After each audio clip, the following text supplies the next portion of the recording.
سلام دوستان. خب خوش اومدید به کانال توجیه اکادمیا. خب این ویدیوda ما چرا که از نامش معلوم است زم سرور را در ویندوز خود نصب میکنیم برای استفاده بردن از زبانی PHP یا اینکه MySQL و برای نصب کردن زم سرور ما درون سرور می‌داریم، یعنی خروم یا اینکه یکم تا براوزر خود. خب در گوگل براوزر من می‌نویسم زم دانلود می‌نویسم یا اینکه اسکچت هم نویسم میبردش دانلود و یکمین سایتی که با ما پیشنهاد میکند همون سایتی apachefriends.org، یعنی که همون زم میباشد و در اون سایت می‌داریم دانلود زم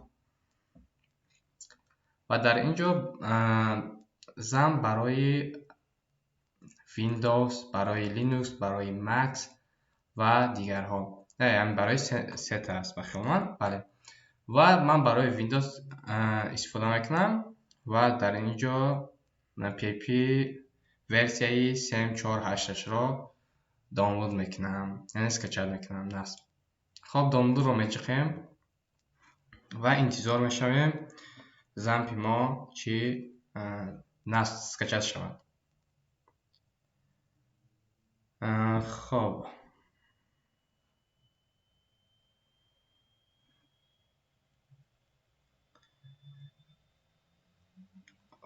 زم ما هم اسکچت شد و درونش می‌داریم برای نصب کردنش. خب разрешите это приложение на изменение на ваше бale می‌چخیم در می‌چخیم برای разрешить دادن программа. خب کمی انتظار می‌شویم برای وای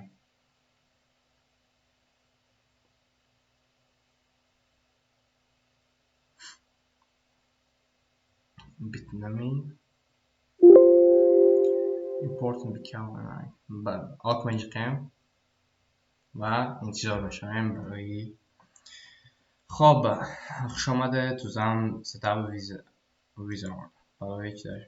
خب در اینجا select component شده است. select when you want to install the components you don't want to install. click next when you are ready to continue. کدام چیزایی که مثلا ما در لازم نیست مثلا چیز میکنیم. خب مثلا MySQL لازم نباشد چکش نمیکنیم که اینا لازمیه. خب من یکم تغییر نمیدیم، شما هم تغییر ندید و یا پیج مای ادمین یا اینکه MySQL اینا چیزایی لازمیه. next را می‌چخیم و خودش اتوماتیکی مکان خودش را، یعنی آدرس خودش را میاد در لوکال دیسک ما خودش را جایگیر میکند همین زم. و باز next را می‌چخیم، زبانش انگلیسی، بله با next را می‌چخیم و میگه که learn more about bitnami for زم. اینا میگه درباره همین bitnami بخون، ما نمیخونیم، کلیک میکنیم اینا میگیریم و next رو می‌چخیم. خب system now already begin. بله next رو می‌چخیم و انتظار می‌شویم و نصب کردنش کمی وقت رو میگیرن. من ویدیو رو کمی در پاوزه میگذارم و هنگامی که باید ما رسید باز دوام میدیم.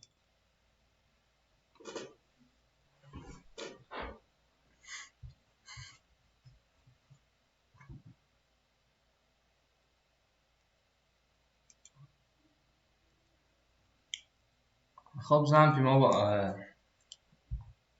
پانستی نصب شد در کامپیوتر ما و در اینجا میپرسد که do you want to start the control panel now. بله میگویم، یعنی چک میکنیمش، فینیش رو یعنی باید ما میرسونیم. خب اینها برای ما کنترل پنل زم رو میکشوید. خب این میباشد پنل کنترل پنل زم.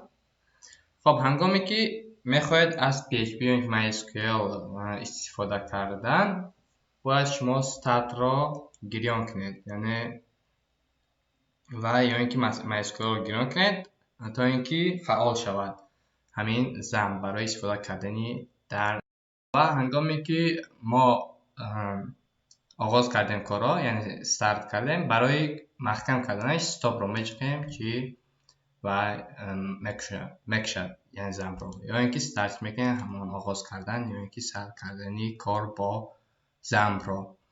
و بعدی سر کردن ما میتونیم برنامه رو پانستی محکم کنیم و ما چرا که گفتیم زم میاد جایش رو در لکن دیسک ما جایگیر میکنه فلش رو، این هم زم و درونش میدرایم. برای استفاده کردن از فایل های PHP یا اینکه دیگر چیز در همین پاپکه htdocs در آمده و در اینجا کمی فایل هست که اینا برای ما لازم نیست، میتونیم اینها رو دلیت کنیم.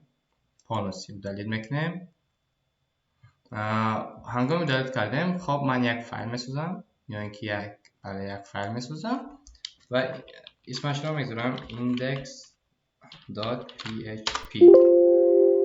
خب بله میگیم و این رو من در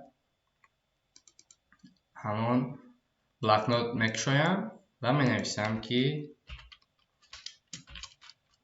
یک تگ PHP میکشایم و در اینجا می نویسم echo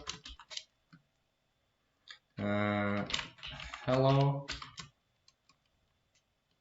world سلام میر جهان. خب و سخنین میکنیم، محکم میکنیم و درون براوزر میداریم و من نویسیم که localhost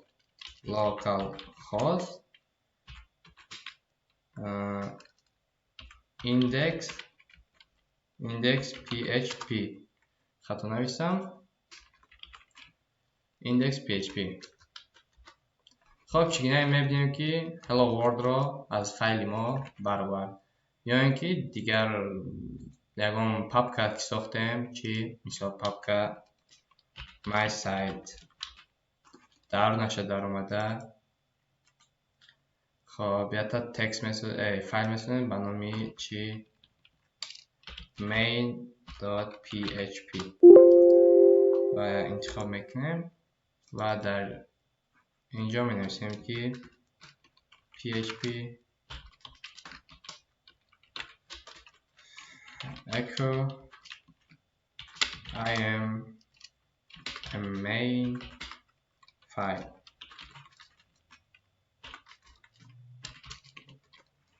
خب وقتی این دا چی در اومده می نویسیم my site و بعد همون فایلی که به ما لازمه main.php. خب I am a main file. خب این بود طرز نصب کردن زم. امیدوارم که شاید به یگان نفر شما لازم شود. خب تا درس های دیگر موفق سربلند باشید.